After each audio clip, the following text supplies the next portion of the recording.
అందరికీ నమస్కారం. నేను మీ ఆర్కే. మాజీ మంత్రి ఆదిమూలపు సురేష్ ఎర్రగొండపాలెం నియోజకవర్గంపై కన్నేశారా? ఆయన ఆత్మ అక్కడ, శరీరం కొండేపి నియోజకవర్గంలో పనిచేస్తుందా? ఎర్రగొండపాలెం తప్పించి ఆయన్ని ఏ నియోజకవర్గానికి పంపించినా కూడా మళ్ళీ ఎర్రగొండపాలెం నియోజకవర్గం మీదే కన్నేయటానికి గల కారణాలేంది?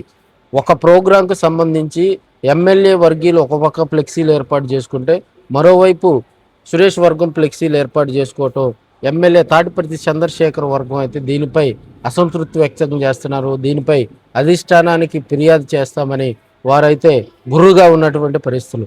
ఎర్రగొండపాలెం నియోజకవర్గంలో రాబోయే రోజుల్లో రాజకీయాలు మారుతాయా?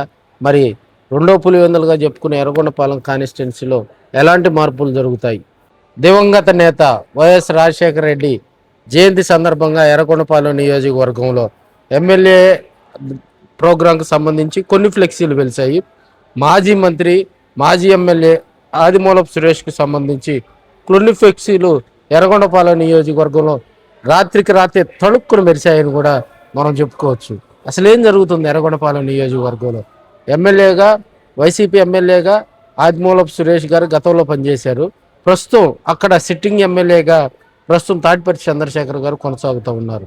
మరి వీరిద్దరి మధ్య ఎందుకు గ్యాప్ వస్తుంది? 2024 ఎన్నికల్లోనే ఒకరికొకరు మరి సపోర్ట్ చేసుకోలేదని చెప్పేసి టాక్ అయితే బయటకు వినిపించినటువంటి సందర్భం. 2024 ముందు ఎర్రగొండపాలెంలో ఎమ్మెల్యేగా పనిచేశారు. 2019 నుంచి 24 వరకు ఆదిమూలపు సురేష్ గారు.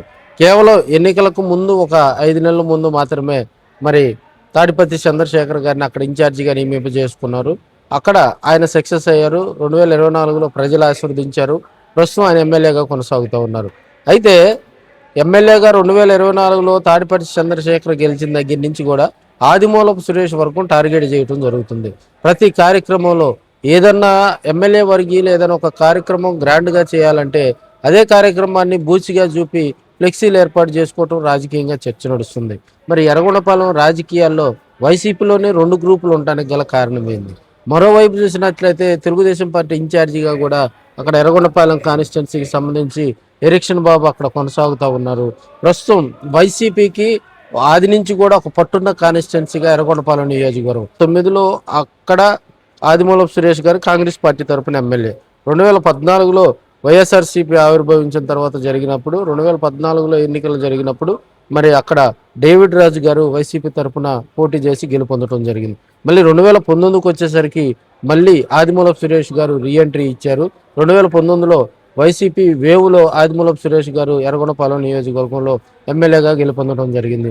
ఓవరాల్గా ఎర్రగొండపాలెం నియోజకవర్గంలో 2009, 2019 2 సార్లు ఆదిమూలపు సురేష్ తిరుగులేని విజయాన్ని నమోదు చేయడం జరిగింది. అయితే రాజకీయంగా కూడా మరి ఆయనకు మంత్రి పదవి వచ్చింది.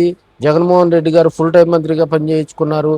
అయితే ఆయన ఆత్మ అయితే ఎర్రగొండపాలెం నియోజకవర్గంలో ఉంది. కానీ ప్రస్తుతం రాజకీయంగా కూడా పలు మార్పులు జరుగుతున్నాయి. ఎర్రగొండపాలెం నియోజకవర్గంలో లోకల్గా సిట్టింగ్ ఎమ్మెల్యేకు మరి అనేక ఇబ్బందులు సృష్టిస్తున్నారు. ఎర్రగొండపాలెం నియోజకవర్గంలోనే మరి సురేష్ ఫ్యాన్స్ అని కొంతమంది చెప్తా ఉన్నారు.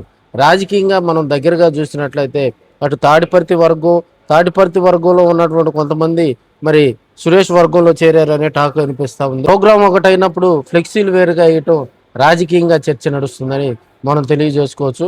ఏదేమైనప్పటికీ ఎర్రగొండపాలెం నియోజకవర్గంలో మరి రాబోయే రోజుల్లో మళ్ళీ ఆదిమూలపు సురేష్ పాగా వేస్తారా, మళ్ళీ ఆయన టికెట్ తీసుకొచ్చుకుంటారనేది రాజకీయంగా చర్చ నడుస్తుందని మనం తెలియజేసుకోవచ్చు.